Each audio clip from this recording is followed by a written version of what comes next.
ବର୍ତ୍ତମାନ ଆମେ ମାନବ ଅଧିକାରର କ'ଣ ମାନବ ଅଧିକାରର ଗୁରୁତ୍ୱକୁ ବର୍ଣ୍ଣନା କରିବା। ମଣିଷକୁ ମଣିଷ ଭଳି ମର୍ଯ୍ୟାଦାର ସହ ବଞ୍ଚି ରହିବାର ସୁଯୋଗ ଦେଉଥିବା ଅଧିକାର ସମୂହକୁ ମାନବିକ ଅଧିକାର କୁହାଯାଏ। ଜାତି, ଧର୍ମ, ବର୍ଣ୍ଣ, ଭାଷା, ଦେଶ, ଅଞ୍ଚଳ, ଲିଙ୍ଗ ଆଦି ନିର୍ବିଶେଷରେ ଏ ଅଧିକାର ସମସ୍ତଙ୍କୁ ମିଳିଥାଏ। ସମାନତା, ନ୍ୟାୟ ଓ ମର୍ଯ୍ୟାଦାର ଭିତ୍ତିଭୂମି ଉପରେ ଶୋଷଣମୁକ୍ତ ଓ ଉଜ୍ଜ୍ୱଳ ସମ୍ଭାବନାପୂର୍ଣ୍ଣ ସମାଜ ଗଠନ ପାଇଁ ଏହା ସଚେତନତା ସୃଷ୍ଟି କରିବାର ପ୍ରତିଶ୍ରୁତି ବହନ କରିଥାଏ। ମାନବିକ ଅଧିକାର ମାନବବାଦର ମୂଳମନ୍ତ୍ରରେ ଦୀକ୍ଷିତ। ଏହି ଅଧିକାର ଗୁଡ଼ିକ ମୌଳିକ, ସ୍ୱାଭାବିକ ବା ପ୍ରକୃତିଦତ୍ତ ଓ ଚିରନ୍ତନ ବୋଲି ବିଚାର କରାଯାଏ। ରାଷ୍ଟ୍ର ଦ୍ୱାରା ସ୍ୱୀକୃତ ନ ହେବା ବା ସମ୍ବିଧାନରେ ସ୍ଥାନ ନ ପାଇବା ଏହାର ଗୁରୁତ୍ୱକୁ ହ୍ରାସ କରେ ନାହିଁ। 1215 ମସିହାରେ ଇଂଲଣ୍ଡର ରାଜା ଦ୍ୱିତୀୟ ଜନ୍ଙ୍କ ଦ୍ୱାରା ସ୍ୱାକ୍ଷରିତ ମାଗ୍ନା କାର୍ଟା ମାନବିକ ଅଧିକାର ପ୍ରଥମ ଲିଖିତ ଓ ସ୍ୱୀକୃତ ସନଦ ରୂପେ ବିବେଚିତ ହୋଇଥାଏ। 1776 ମସିହାର ଆମେରିକାର ସ୍ୱାଧୀନତା ଘୋଷଣାନାମା ଓ 1789 ମସିହାର ଫ୍ରାନ୍ସର ମାନବାଧିକାର ଘୋଷଣାନାମା ମାନବ ଅଧିକାରକୁ ଏକ ବିଶ୍ୱ ଆନ୍ଦୋଳନର ରୂପ ପ୍ରଦାନ କରିଥିଲା।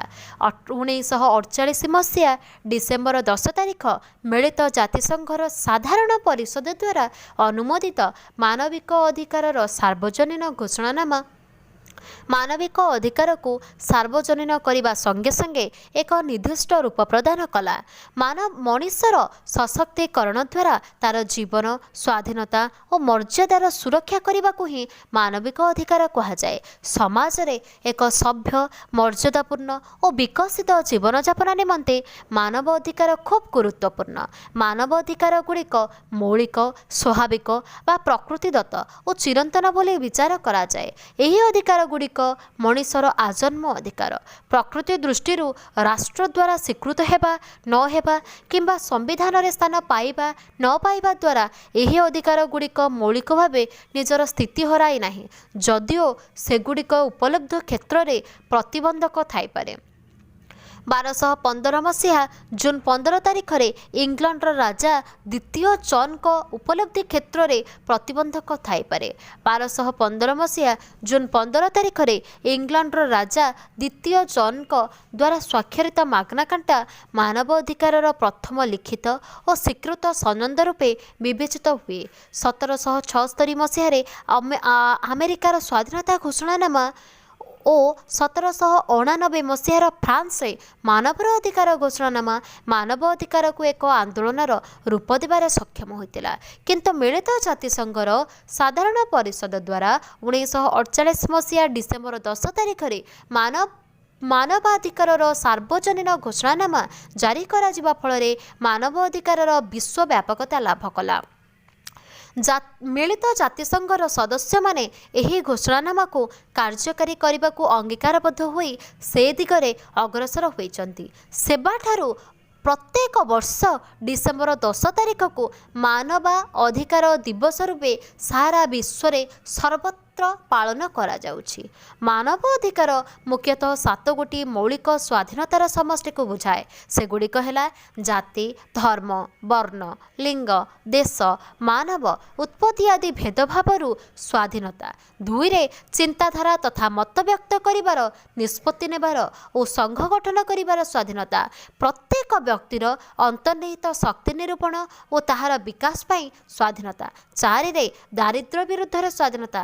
5ରେ ଜୀବନ ପ୍ରତି ଭୟ, ଅତ୍ୟାଚାର, ମନମୁଖୀ ଗିରଫ ଦାବି, ହିଂସାତ୍ମକ ବ୍ୟବହାରର ଶିକାର ହେବା ଭଳି ପରିସ୍ଥିତି ବିରୁଦ୍ଧରେ ସ୍ୱାଧୀନତା। 6ରେ ଅନ୍ୟାୟ କିମ୍ବା ଆଇନର ଅପବ୍ୟବହାର ବିରୁଦ୍ଧରେ ସ୍ୱାଧୀନତା ଓ ଅତ୍ୟାଚାର ରହିତ ଉତ୍ତମ କର୍ମକ୍ଷେତ୍ରରେ କାର୍ଯ୍ୟ କରିବା ସ୍ୱାଧୀନତା।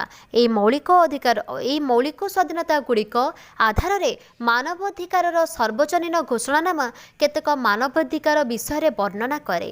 ସମୁଦାୟ 30 ଧାରା ବିଶିଷ୍ଟ ଏହି ଘୋଷଣାନାମା ମିଳିତ ଜାତିସଂଘ ସାଧାରଣ ପରିଷଦର ପ୍ରସ୍ତାବ ସଂଖ୍ୟା 217 217A କ୍ଲଜ୍ 3 ବଳରେ ପରିଷଦର ପ୍ୟାରିସ୍ ଅଧିବେଶନରେ 1948 ମସିହା ଡିସେମ୍ବର 10 ତାରିଖରେ ଗୃହୀତ ହୋଇଥିଲା।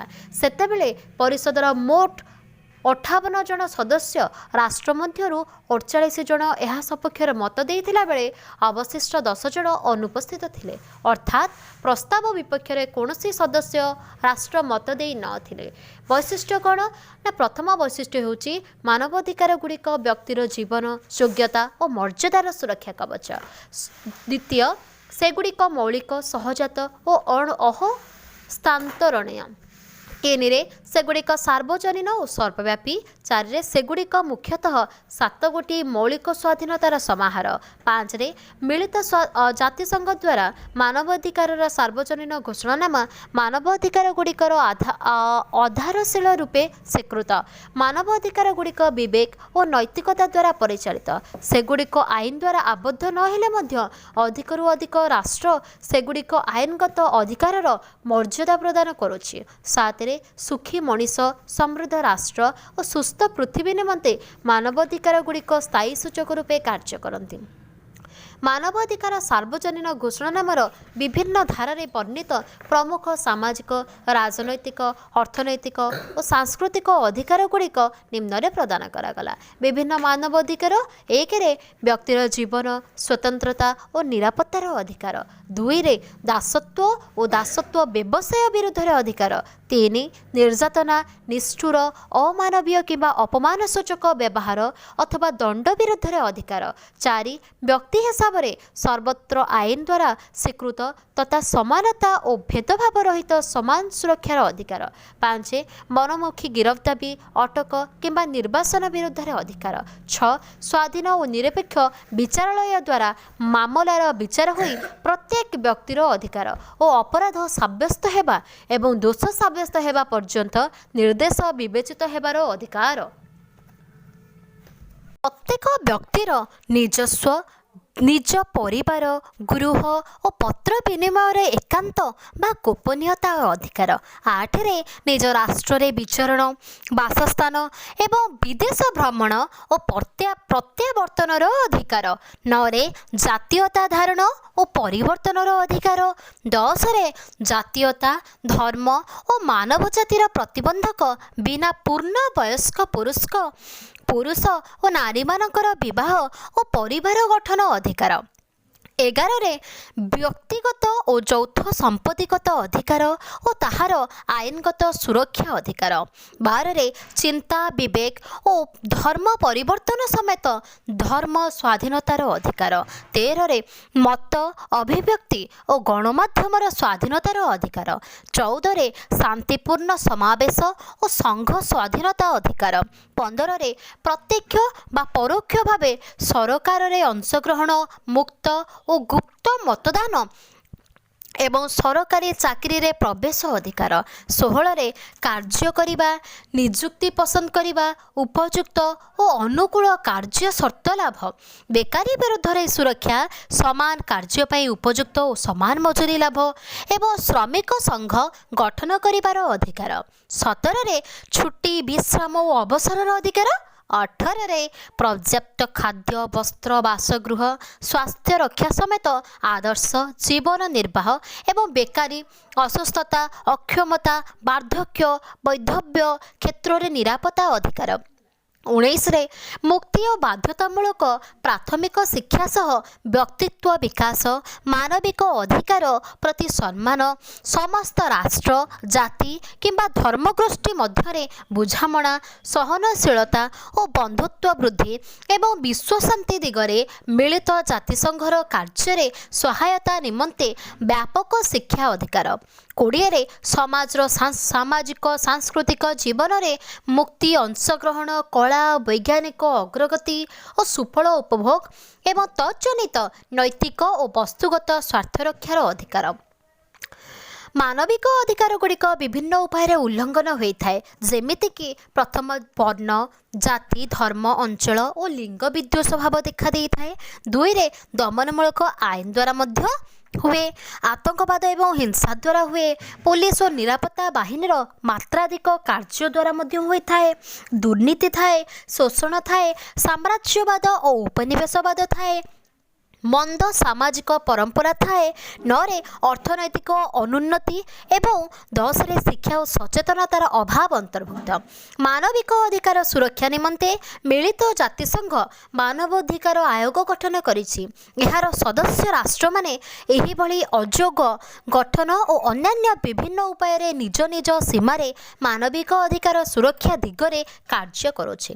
ଭାରତରେ 1993 ମସିହାରୁ ଜାତୀୟ ମାନବିକ ଅଧିକାର ଆୟୋଗ ଓ 2003 ମସିହାରୁ ଓଡ଼ିଶା ରାଜ୍ୟ ମାନବିକ ଅଧିକାର ଆୟୋଗ କାର୍ଯ୍ୟ କରୁଛି। ଭାରତ ସମ୍ବିଧାନରେ ବର୍ଣ୍ଣିତ ମୌଳିକ ଅଧିକାର ସମେତ ବିଭିନ୍ନ ବ୍ୟବସ୍ଥା ନ୍ୟାୟାଳୟର ସ୍ୱାଧୀନତା,